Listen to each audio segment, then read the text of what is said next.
My grandfather was 68, splitting wood in the backyard. No big deal, just a Tuesday.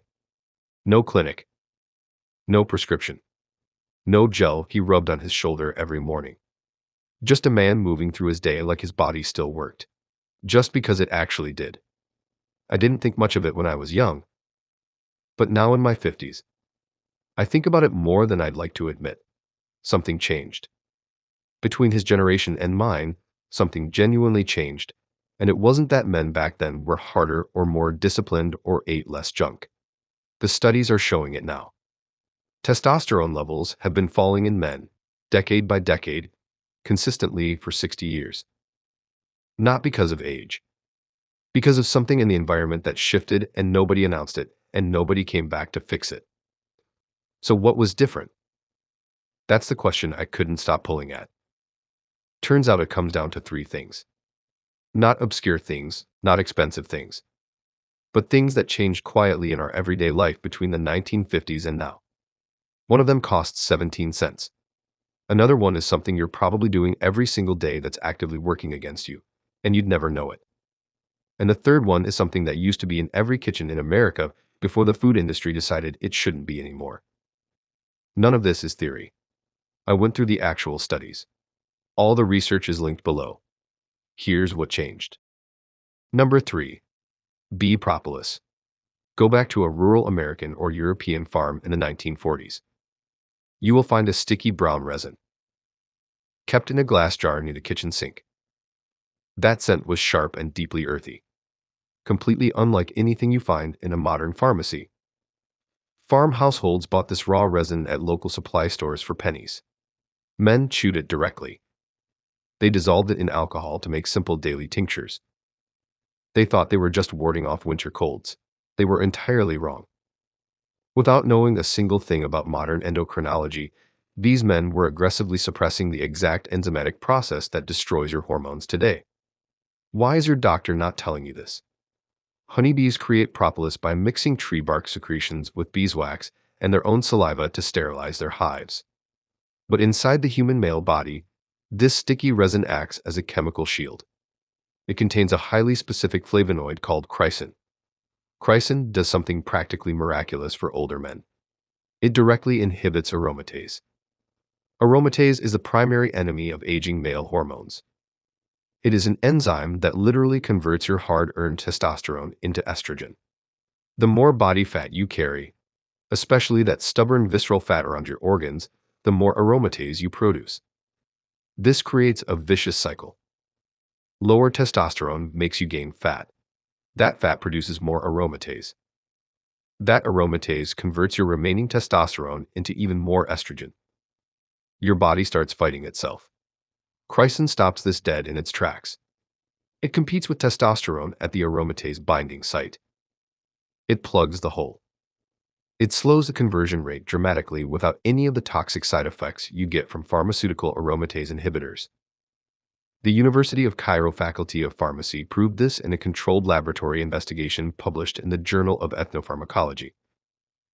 Their researchers tested propolis extract and watched it produce significant aromatase inhibition at standard oral supplementation concentrations. They isolated chrysin as the dominant active compound doing the heavy lifting. But the resin doesn't stop there. Propolis also contains daffyic acid phenethyl ester. Scientists call it CAPE. This compound goes straight to the testes to protect your Leydig cells. A massive clinical study published in Andrologia, researchers followed men with subclinical hypogonadism who took bee propolis every day for 90 days. The results were undeniable. These men experienced statistically significant increases in serum testosterone. They also showed massive reductions in oxidative stress markers right inside their testicular tissue. The resin was acting as both a shield against estrogen conversion and a direct protector of the biological factory that makes your hormones. If you want these exact benefits today, you need to mimic the 1950s preparation. Don't buy highly processed, weak capsules from a generic pharmacy shelf. Find high-quality raw propolis chunks from a real beekeeper or buy a concentrated liquid extract. Chewing the raw resin releases the active compounds slowly and continuously into your bloodstream. If you choose a liquid tincture instead, Drop it directly under your tongue for immediate sublingual absorption. Hold it there for a full minute. Swallow after. This completely bypasses the initial harsh digestive breakdown in your stomach and delivers the chrysin straight to your tissues where it can actually fight the aromatase. We must stop the bleeding before we rebuild the foundation. Quick pause here. If this is hitting different for you, hit the like button and subscribe. Number 2. Plastic-free hydration. This part is not about drinking more water. It is about what your water doesn't contain. Men in the 1950s drank from thick glass bottles. They poured from heavy ceramic jugs. They drank water running through galvanized steel pipes and stored in enameled containers. The inescapable plague of plastics in water storage didn't even begin until the late 1960s. It became a universal nightmare by the 1980s. Today, you are drinking from polycarbonate bottles and getting your water through polyvinyl chloride tubing.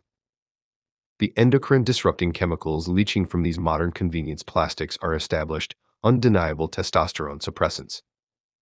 Your grandfather was structurally unexposed to this chemical warfare. You bathe your internal organs in it every single day.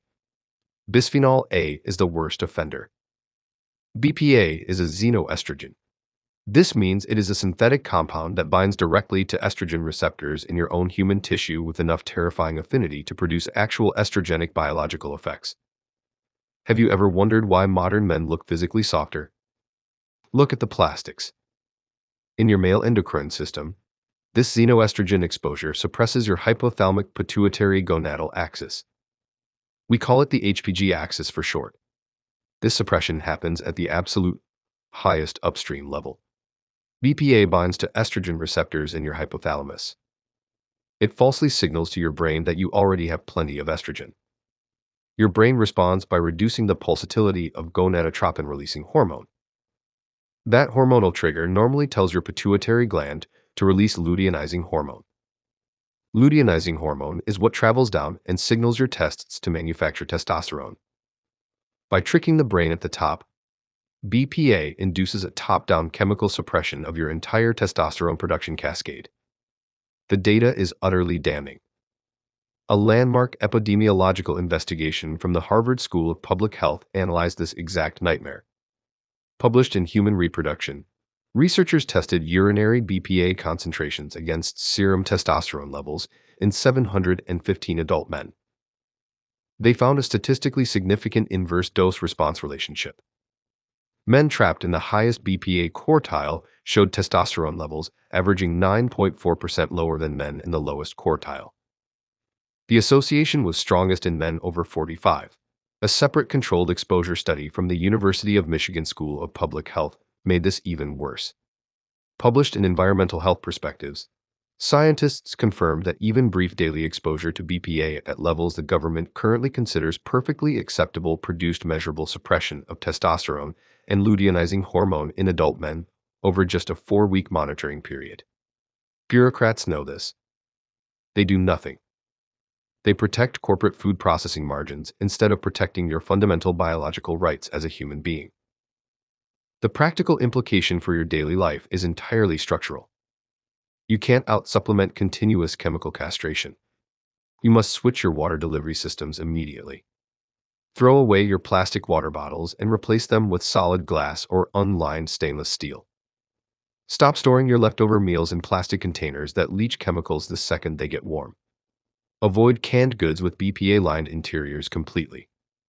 You must systematically remove this continuous daily hormonal suppression signal from your home environment. It simply did not exist for men born before 1950. Now that the interference is gone, we feed the machine.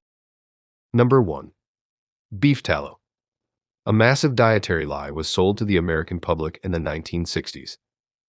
The medical establishment told your parents to stop cooking with animal fats and start using industrial seed oils. That single shift destroyed male hormonal health. Beef tallow is simply rendered beef fat.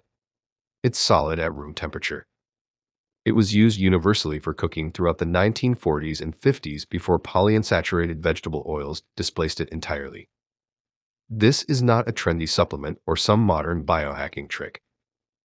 It is the ancestral cooking fat that provided the specific saturated fat and cholesterol matrix that your male steroidogenic system was literally built to run on. Testosterone is a steroid hormone. All steroid hormones are synthesized directly from cholesterol. You can't build a brick house without bricks. You can't build testosterone without cholesterol. Your modern doctor tells you cholesterol is dangerous. They prescribe statins to crush it to the floor.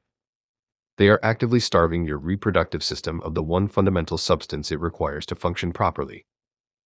The steroidogenesis pathway begins when LDL-carried cholesterol is taken up by the Leydig cells located inside your testes. Your body then converts this raw material through a complex series of enzymatic steps. It turns first into pregnenolone. Then it becomes progesterone. Next, it shifts into androstenedione. Finally, it becomes pure testosterone. The absolute rate-limiting step in this entire chain is cholesterol availability inside that Leydig cell. A specialized molecule called the steroidogenic acute regulatory protein regulates this exact availability. Dietary saturated fat directly supports this LDL cholesterol availability and upregulates your protein expression. Tallow provides the raw material and the transport mechanism simultaneously. A landmark cross-sectional analysis from the University of Utah Department of Internal Medicine proved this connection. Published in the American Journal of Clinical Nutrition, researchers examined a relationship between dietary fat composition and serum testosterone in over 4,200 men. They found that saturated fat intake was the single dietary variable most positively correlated with testosterone levels. Men in the highest saturated fat quartile showed testosterone levels 15% higher than those in the lowest quartile. This was completely independent of their total calorie intake. But the tragedy of displacing tallow with vegetable oils created a second massive hormonal problem. Polyunsaturated oils like soybean, corn, and canola are loaded with linoleic acid. Excess linoleic acid severely elevates tissue arachidonic acid. This drives prostaglandin-mediated inflammation directly into your testicular tissue. That inflammation immediately reduces the steroidogenic output of your Leydig cells. A controlled dietary intervention from the University of Guelph Department of Human Health and Nutritional Sciences proved how reversible this damage is. Published in the Journal of Steroid Biochemistry and Molecular Biology, researchers took adult men and replaced their dietary polyunsaturated fat with saturated fat. Over just 8 weeks, these men produced a highly measurable increase in free testosterone. They also showed a steep reduction in sex hormone-binding globulin. That reduction meant more of their existing testosterone was freed from its bound, inactive state. The 1950s man cooked his breakfast eggs in tallow. He fried his potatoes in tallow. He consumed the fat from his beef cuts without ever trimming it off. At every single meal, he was feeding the biochemical factory that produced his testosterone. You can do the exact same thing today for practically nothing. Go to your local butcher and ask for beef suit. They usually throw it away. You can buy pounds of it for loose change. Take it home, chop it into small pieces, and melt it down slow and low in a heavy pot until it renders into pure golden liquid. Strain it into a glass jar. Let it cool into solid white tallow. It costs exactly 17 cents per tablespoon to make. Use it exclusively to fry your eggs, sear your steaks, and roast your vegetables. Throw your industrial seed oils in the trash immediately. Stop poisoning your own supply chain. Give your body back the biological raw materials it is begging for.